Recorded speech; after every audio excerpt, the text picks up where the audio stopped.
नमस्कार बच्चों, मैं अमरनाथ झा आपके समक्ष कक्षा 10वीं का गणित का वर्कशीट संख्या 26 लेकर के उपस्थित हूँ। यह दिनांक 8 सितंबर 2021 के लिए है। हम इस समय चैप्टर नंबर 6 पढ़ रहे हैं, जिसका नाम है समरूप त्रिभुज। आज हमारा टॉपिक है त्रिभुजों की समरूपता के लिए कसौटियाँ। क्या क्या नियम होना आपको पता होना चाहिए। जो कि त्रिभुज में 6 पार्ट होते हैं। एक 3 एंगल होता है और 3 साइड होता है।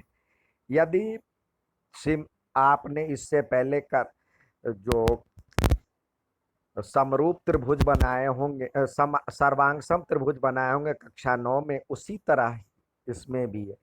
तो उसमें जो कहता है, जो यदि आप 3 पार्ट प्रूफ कर लेते, जो 3 पार्ट, कोई 3 पार्ट या तो ये 3 पार्ट किसी दूसरे ट्रायंगल के 3 पार्ट के बराबर या सिमिलर है या प्रोपोर्शन में, अनुपात में है, तो वो बाकी 3 पार्ट भी इसका जो होता है, बाकी 3 पार्ट भी प्रूफ हो जाता है, इक्वल है। तो इसके कारण ये सर्वांग सम हो जाता, समरूप हो जाता है। आइए हम वर्कशीट की ओर चले।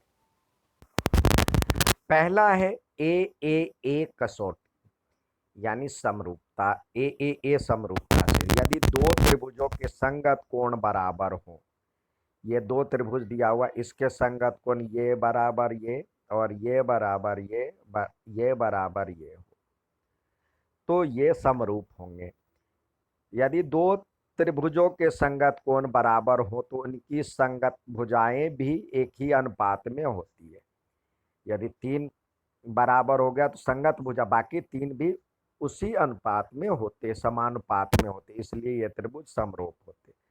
तो लिखेंगे triangle A B C equal to और ट्रायंगल पी क्यू आर में। अब देखें कौन सब सिमिलर है, उसी क्रम में लिखना भी पड़ेगा। एंगल ए दिया हुआ है एंगल पी के बराबर में, एंगल बी दिया हुआ है एंगल क्यू के बराबर में, एंगल सी दिया हुआ है एंगल आर के बराबर में। तो बाकी जो करस्पॉन्डिंग साइड्स होंगे, जैसे ये अपॉन में ये ए बी अपॉन में पी क्यू और बी सी अपॉन में क्यू आर बराबर में पी आर अपॉन में ए सी, या ए सी अपॉन में पी आर, जिस क्रम में लिख रहे हैं उस क्रम। तो ये सर्वांग ये बराबर हो गया, एक ही अनुपात में है। तो triangle A B C is similar to, ये सिमिलर का चिन्ह है, similar to triangle P Q R. अब नेक्स्ट कसौटी देखते हैं। एस एस एस यानी भुजा भुजा भुजा समरूपता। यदि 2 त्रिभुजों में एक त्रिभुज की भुजाएं दूसरे त्रिभुज की भुजाओं के समानुपाती हो, यदि 2 त्रिभुज में एक त्रिभुज की भुजाएं दूसरे त्रिभुज की भुजाओं के समानुपाती हो तो इनके संगत कोण बराबर होते हैं, इसलिए ये दोनों त्रिभुज समरूप होते। ये 2 त्रिभुज दिया हुआ है ए बी सी और डी ई एफ। इसमें कह रहा है ए बी अपॉन में डी ई बराबर है ए सी अपॉन में डी एफ के और बराबर है बी सी अपॉन में ई एफ के। यदि इस तरह से तीनों भुजा समान अनुपात में है तो बाकी 3 कोण जो है वो भी बराबर होगा। एंगल ए बराबर में एंगल डी बराबर होंगे, angle B equal to angle E होंगे, angle C equal to angle F. तो इस प्रकार जो है आपका triangle A B C D E F के सर्वांग सम हो गया, समरूप हो गया। ये समरूप का चिन्ह है। अब आइए आगे देखते अगले में क्या है। दूसरा दिया हुआ है, तीसरा दिया हुआ है S S S A S यानी भुजा कोण भुजा। तो 2 भुजा और उसके बीच का कोण, यानी या कोण और उसके इंक्लूडिंग उसके जो जैसे ये त्रिभुज है तो ये कोण है, तो ये कोण किस किस पे आधारित है, ये और ये, या 2 भुजा और बीच का कोण भी कह सकते हैं। यदि किसी त्रिभुज की एक कोण दूसरे त्रिभुज के एक कोण के बराबर हो और इन कोणों के अंतर्गत आने वाली भुजाएं समानुपाती हो, यानी ये और ये समानुपाती हो तो बाकी तीन पार्ट अपने आप बराबर हो जाते हैं। तो देखिए यहाँ पे ए बी सी और डी ई एफ में कह रहा है angle A is equal to angle D, और उसके इंक्लूडिंग साइड क्या है, ये ए बी अपॉन में डी ई बराबर में ए सी अपॉन में ई एफ हो। तो triangle A B C similar हो जाता है ट्रेंगल डी ई एफ के। अब नेक्स्ट देखते हैं। अगला कह रहा है समरूप त्रिभुजों के क्षेत्रफल। दो समरूप त्रिभुजों का क्षेत्रफल का अनुपात इसी संगत भुजाओं के अनुपात के वर्ग के बराबर हो। यानी दो समरूप त्रिभुज है, ये और ये समरूप त्रिभुज है, तो इनकी संगत भुजाओं के अनुपात यानी ये अपॉन में ये का स्क्वायर, ये अपॉन में ये का स्क्वायर। यहाँ पे दे दिया हुआ triangle A B C similar है ट्रेंगल डी ई एफ के, तो यहाँ पे area of D E F ऊपर में डी ई एफ लिखा है तो नीचे में ए बी सी लिखा है, तो इसके corresponding side D E upon में ए बी का स्क्वायर, फिर डी एफ अपॉन में ए सी का स्क्वायर, ई एफ अपॉन में बी सी का स्क्वायर, ये तीनों बराबर होंगे। अब नेक्स्ट समरूपता देखते हैं। यहाँ पे समकोण त्रिभुज समरूपता है।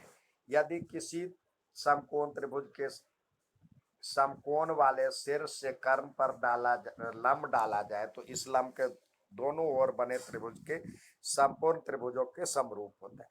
आइए इस पे एक बार चर्चा कर लें। अब ये समकोण त्रिभुज है, ठीक है, और जब यहाँ से परपेंडिकुलर हमने डाला तो यहाँ पे 90 डिग्री हो जाएगा। तो बड़े वाले त्रिभुज और छोटे वाले त्रिभुज में करते, एक बड़े वाले और एक छोटे वाले में कंपैरिजन करते, ये बराबर में बड़े वाले का ये 90 डिग्री है और ये दोनों में कॉमन है, तो दो कोण 90 डिग्री मतलब दो कोण बराबर हो गया तो तीसरा कोण अपने आप ही बराबर हो जाता है, क्योंकि एंगल सम प्रॉपर्टी से हमें क्या पता है जो कि तीनों कोणों का योग 180 होता है। तो इस प्रकार ये इक्वल टू छोटे वाले का ये बराबर में इस बड़े वाले का ये, तो ये समरूप हो गया। इसी प्रकार जब इधर वाले ट्रेंगल और बड़े वाले का ट्रेंगल की बात करते हैं तो सेम उसी प्रकार है। यहाँ पे ये कॉमन है और ये 90 डिग्री है, तो इसमें ये 90 डिग्री है, तो दो कोण समकोण दो कोण बराबर हो गया, तो एंगल सम प्रॉपर्टी से तीनों त्रिभुज के तीनों कोणों का योग 180 होता है, तो ये बराबर में ये, तो ये दो ये समरूप हो गया। यानी छोटे वाला बड़े वाले के भी समरूप और ये वाला ये बीच वाला जो है और बड़े वाले के समरूप, तो यानी ये और ये भी एक दूसरे के समरूप होता है। तो आइए इसी को समझाया गया उसको देखें।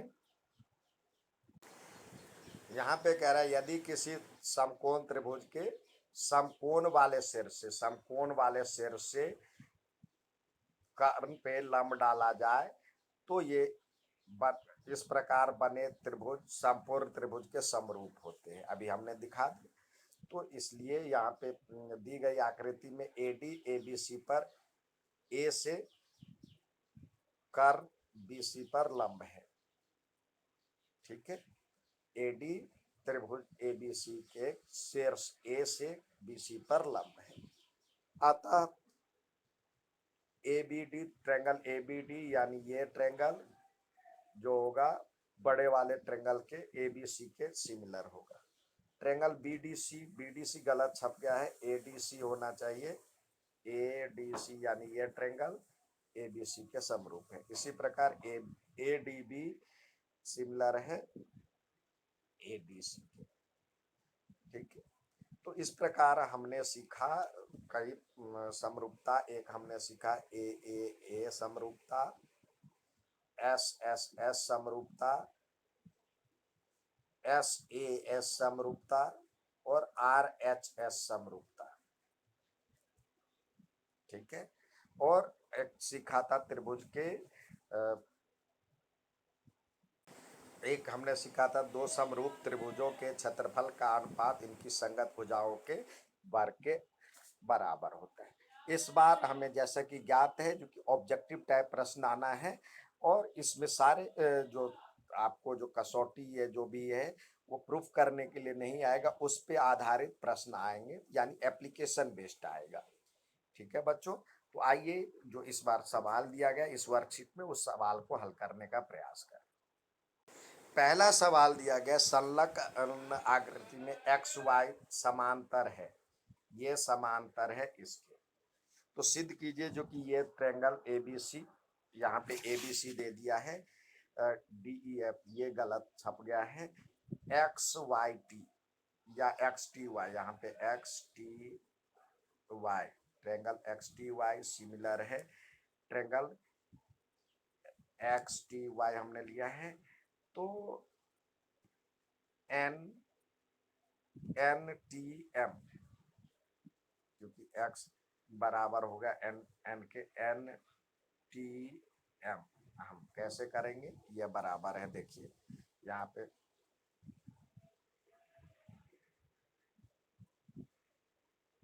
ये सिद्ध करना है। अब देखिए ये पैरेलल है और ये ट्रांसवर्सल है, मतलब तिर्यक छेदीय रेखा, तो ये कोण क्या है, अल्टरनेट इंटीरियर एंगल, यानी जिसको हम कहते हैं अल्टरनेट इंटीरियर एंगल, यानी एकांतर अंतः कोण। तो यहाँ पे लिखे एंगल, ट्रायंगल पहले एक्स वाई टी में, यहाँ पे इधर हम लिखेंगे triangle X X T Y तथा एंगल ट्रायंगल, यहाँ पे ट्रायंगल एक्स टी वाई तथा ट्रायंगल एन टी एम में, एन टी एम में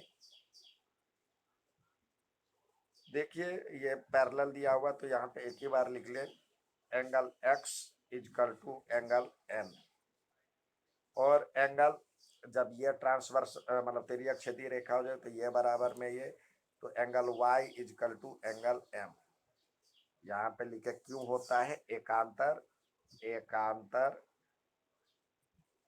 अंतःकोण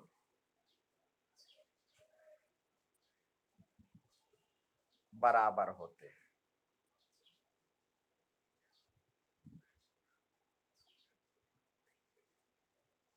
अब ये इसको मान लेते हैं, इसको मान लेते हैं एंगल एक, और या इधर मान लेते हैं एंगल एक और इधर एंगल टू, क्योंकि टी पे दो जगह है, तो angle one equal to angle two, क्यों, ये कौन सा एंगल है, शीर्षाभिमुख कोण,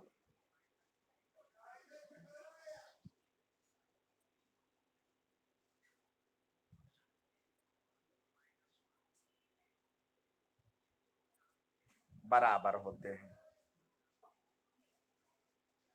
तो क्या हो गया, ये ट्रायंगल आपस में समरूप हो गया, क्योंकि ये तीनों कोण ए समरूपता से हम यहाँ पे लिख सकते हैं, इस प्रकार जो हो गया triangle X T Y similar है ट्रायंगल, अब एक्स किसके बराबर था, एंगल एन के, तो यहाँ पे angle triangle N, triangle N N T M किससे हो गया, ए समरूपता से, ए समरूपता से।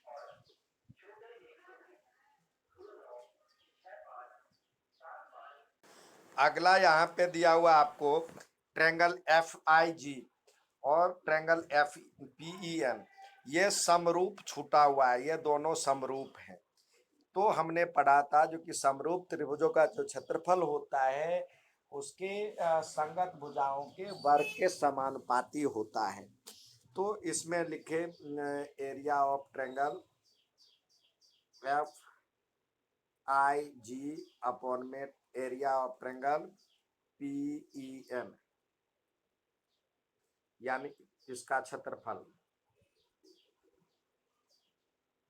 का क्षेत्रफल बराबर में जो होगा संगत भुजाओं के वर्ग के बराबर, तो एफ आई जी में एफ जी दिया हुआ है, एफ जी का वर्ग और अपॉन में पी एन का वर्ग। यहाँ पे पी एन नीचे लिखे तो इसकी साइड।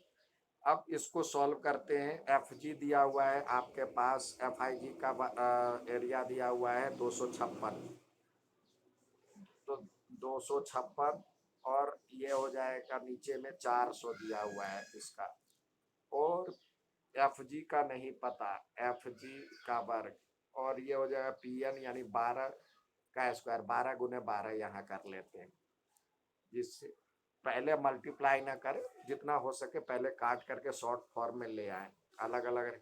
तो ये एफ जी स्क्वायर हो जाएगा, यहाँ पे लिखे F G square equal to 256 into 12 upon में 400। तो पहले 4 को हटाएं तो ये हो जाएगा 100, और ये हो जाएगा 3।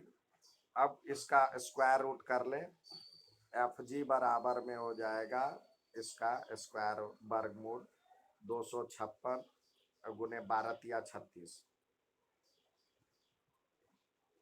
तो इसका यदि हम करते तो 256 का भी मालूम है आपको, 256 होता है 16 का, और 36 6 का, और ये 10 का।